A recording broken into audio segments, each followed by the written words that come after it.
Hi, I'm Kelly. Hi, I'm Hendrike. Hi, I'm Julia. Hi, I'm Nienke, and welcome to Girls on the Grid, the podcast. Hi, welcome to this new episode of Girls on the Grid. This week, we're going to give you a little beginner's guide to Formula 2, since there's no Formula 1 race. The things we'll be talking about in this week's podcast are the race weekends of Formula 2, how it's organized, the point system, the car specifications, and we'll go into a little bit of history of Formula 2 champions. So the first thing we're going to be talking about is the organization of a race weekend. So F2 is slightly different this year. So instead of one sprint race and one feature race, they now have two sprint races on Saturday, and on Sunday morning before the Formula 1 Grand Prix, they have the feature race. Friday is the same with free practice and qualifying. So the way that is going to work with only one qualifying and three races is the results of Friday's qualifying will determine the start grid for Sunday's feature race. The starting grid on Saturday, the first sprint race is the reverse top 10 finishers of Friday qualifying, and the second sprint race is the reverse top 10 of the first sprint race. Okay, so for the point system of F2, because there are different sort of races, there's a totally different point system. For the sprint race, the top 8 only receive points, between the range of 1 for the person who finished 8 and 15 points for the person who finished first. For the feature race, it's the same as for Formula One, the point system.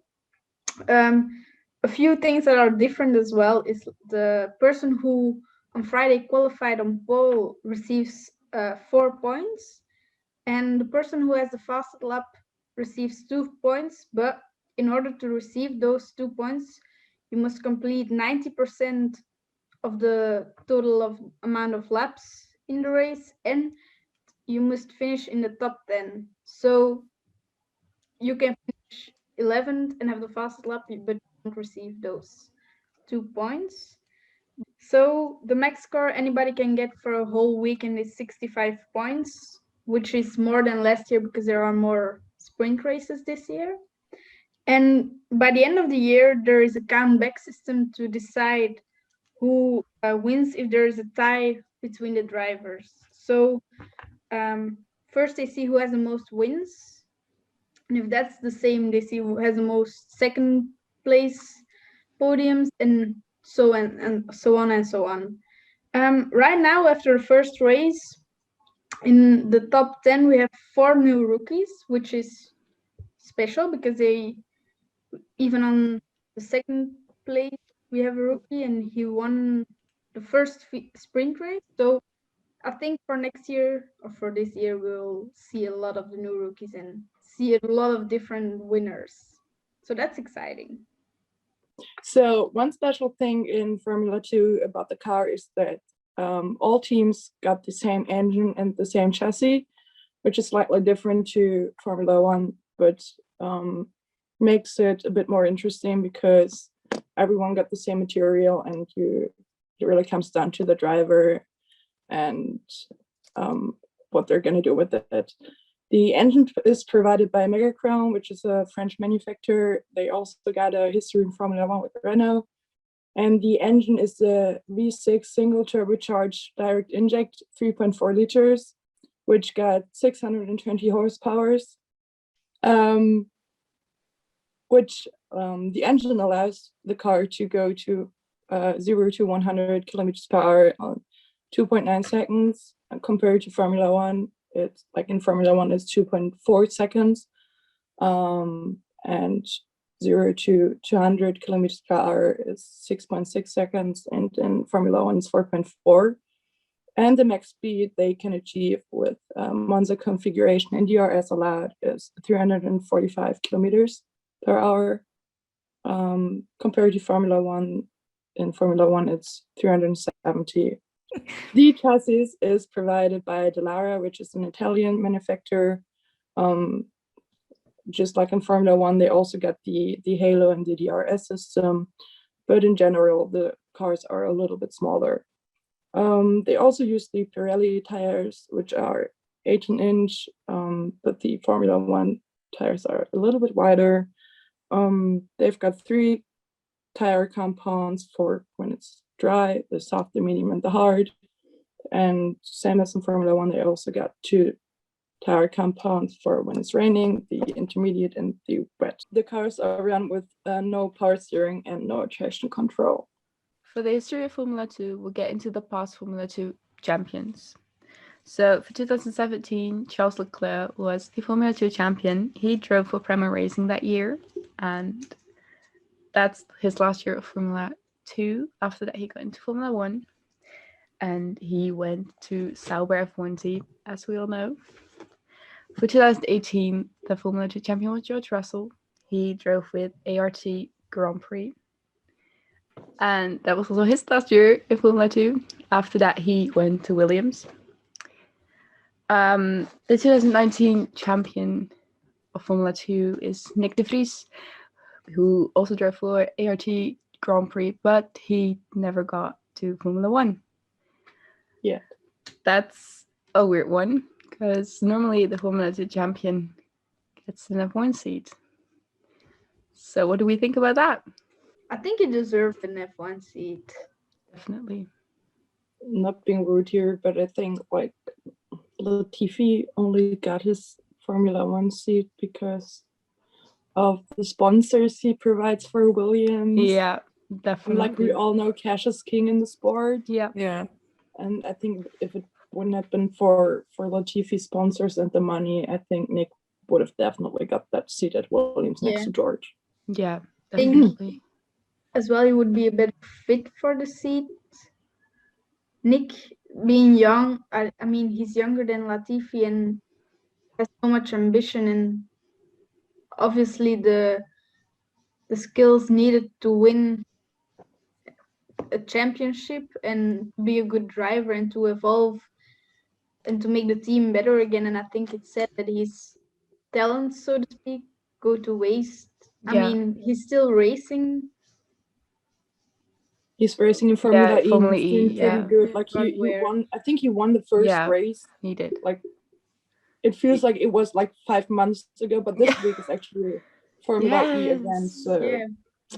we'll see how it goes there for him.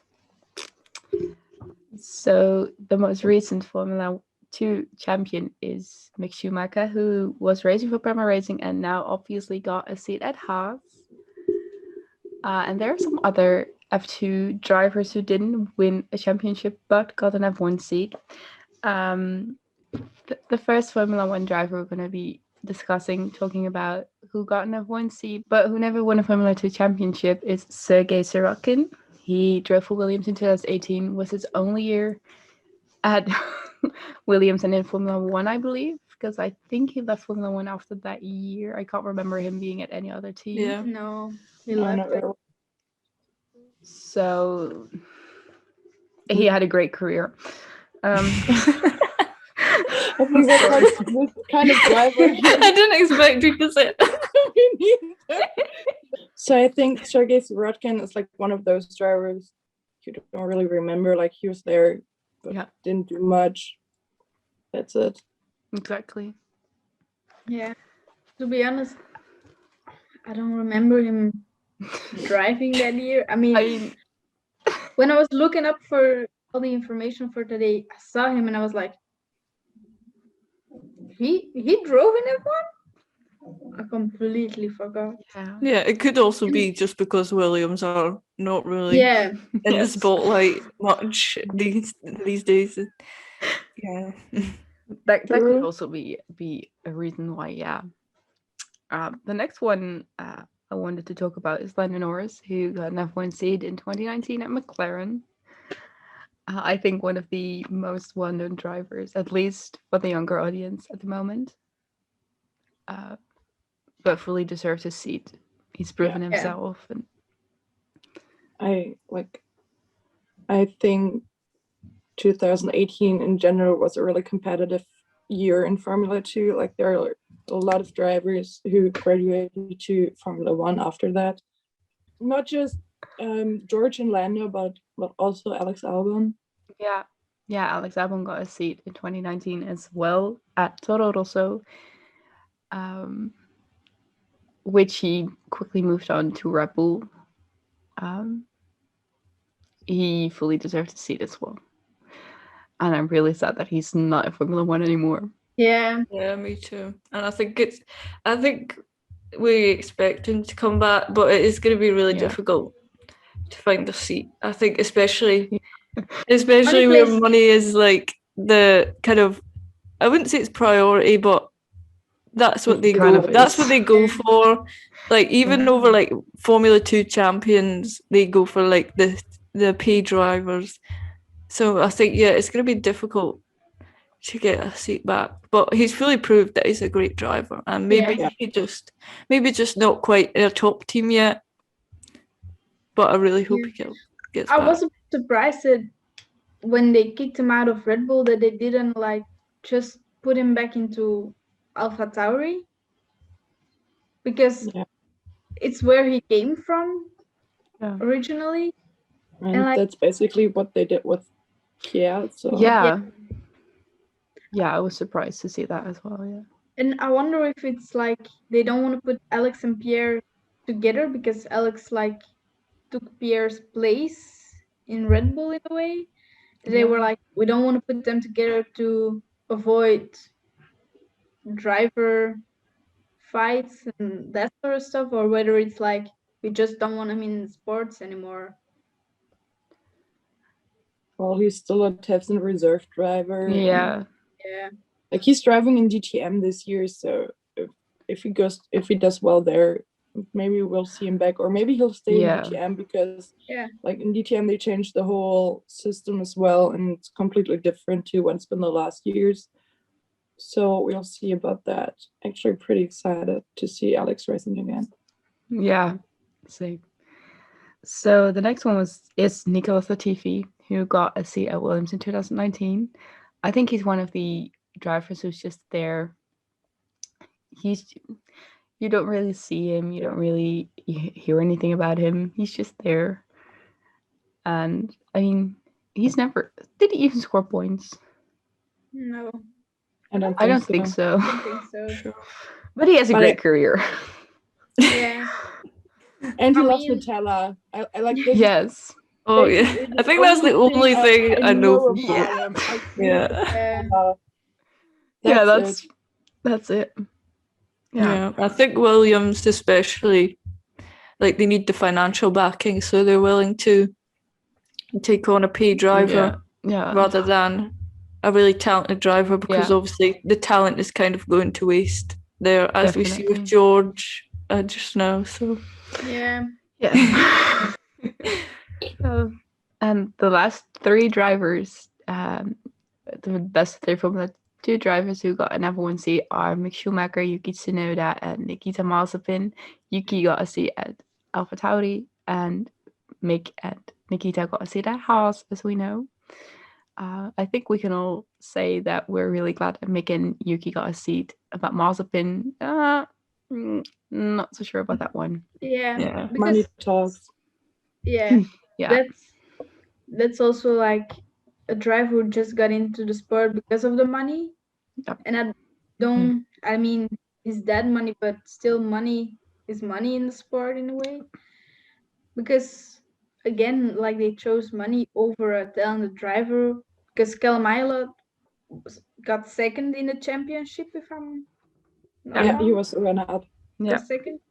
So, and he proved throughout the years that he's such a great driver, but still they didn't choose him. They chose money over a perfectly good driver. Yeah. yeah. It seems weird, like choosing the 5th place person over the 2nd place person. Yeah. So it just shows like how big a factor money is. Yeah. Because what place did Yuki end last Third. year? Third, He's yeah. actually- Third. He was Yeah. third, like Yeah. just 1 point behind Callum. Yeah. Because in a way, Yuki also got the Antoine Hubert prize last year, I think. Yeah. So in a way, he also proved like he's a great driver, and I think he deserved the seat fully because Yeah. he didn't get in just because of money, but I think we can all agree that Callum deserved any seed. Yeah, Just as Yeah. definitely. Just imagine having 4 rookies on this year's grid. That would have been crazy. Yeah, that would Yeah. have been the weirdest. But I would have seen like Latifi leave and maybe get Callum a seat at Williams. Williams is not like up there, and he Not wasn't like in the driver program of Williams, I believe. no, he was in the Ferrari. Ferrari. Yeah, Ferrari, I think yeah. Callum was a Ferrari driver academy Yeah. driver student, whatever. That's Yeah. why I actually pictured him either in Haas or in Alfa Romeo, Yeah. Yeah.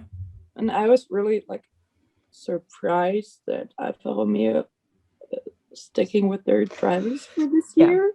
Yeah. Oops, is that what I said?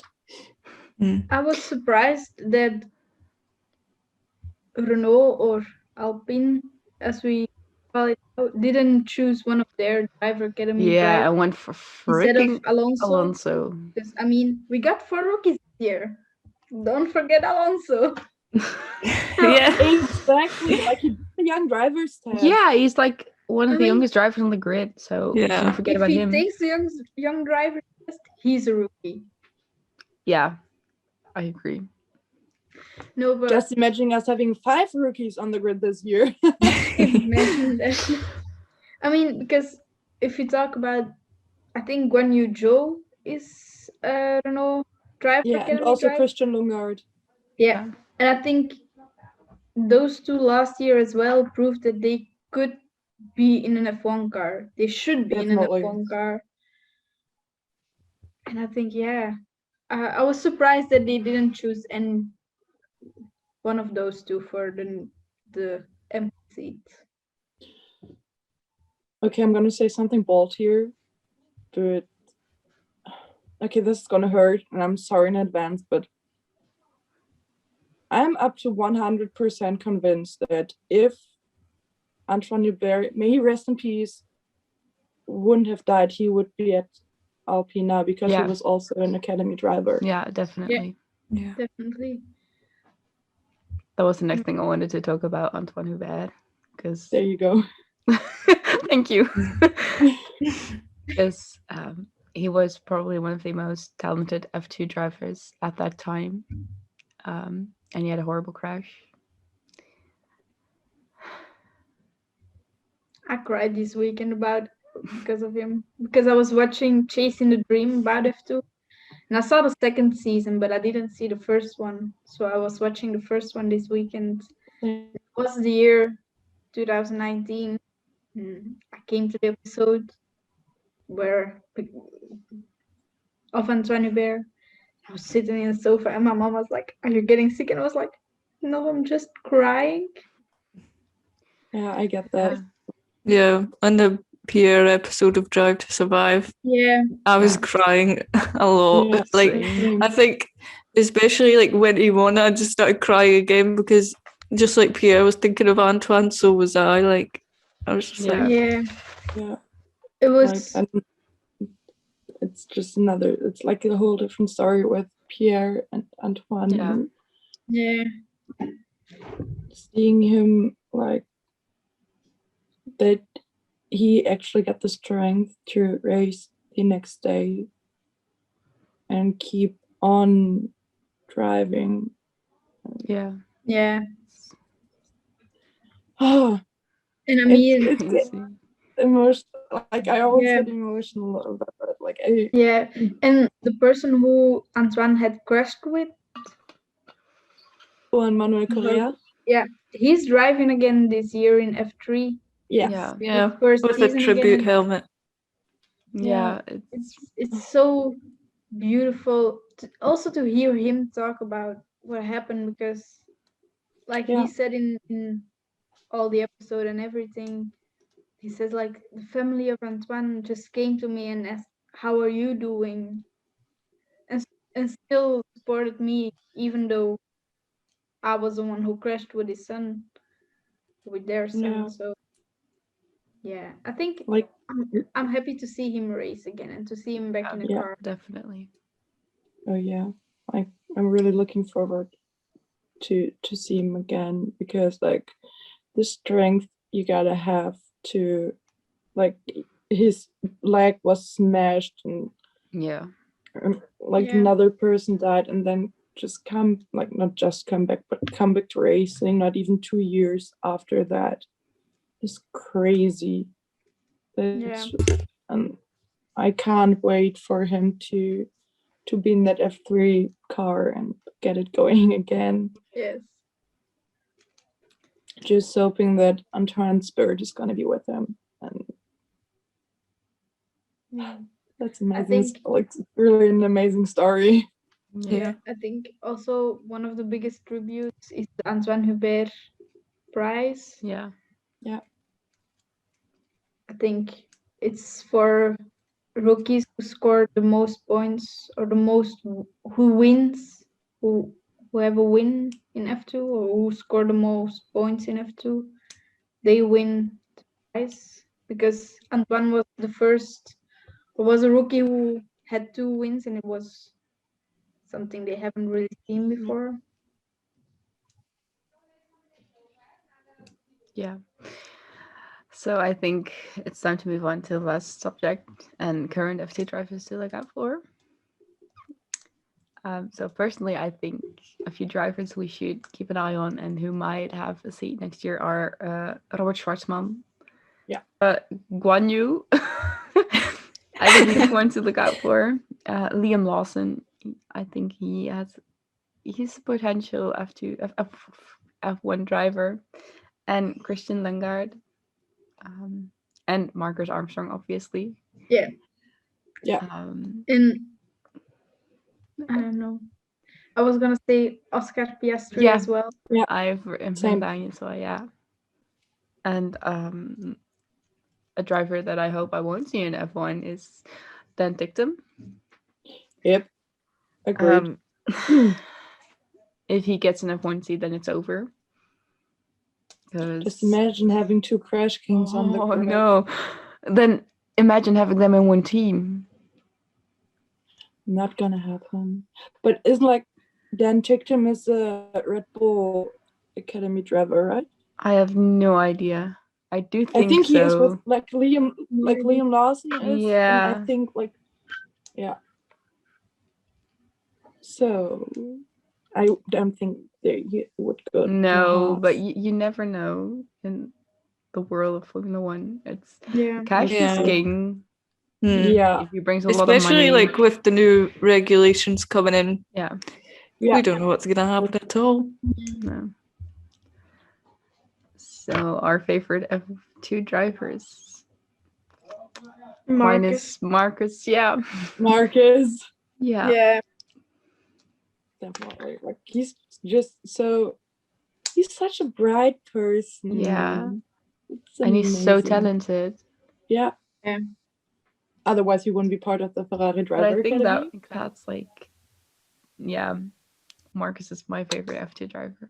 Yeah. It used to be Callum, but Yeah, Same. I mean, Callum and Marcus are just, they belong together. yes, they come at your package deal. Yeah. Yeah, every just time I think Marcus, I think Callum, and the other way around as well. Yeah.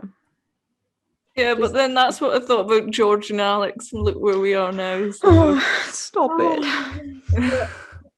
Still, We're just like talking, maybe not here, but just imagine that we've got like maybe 2 seats at Alfa Romeo next year.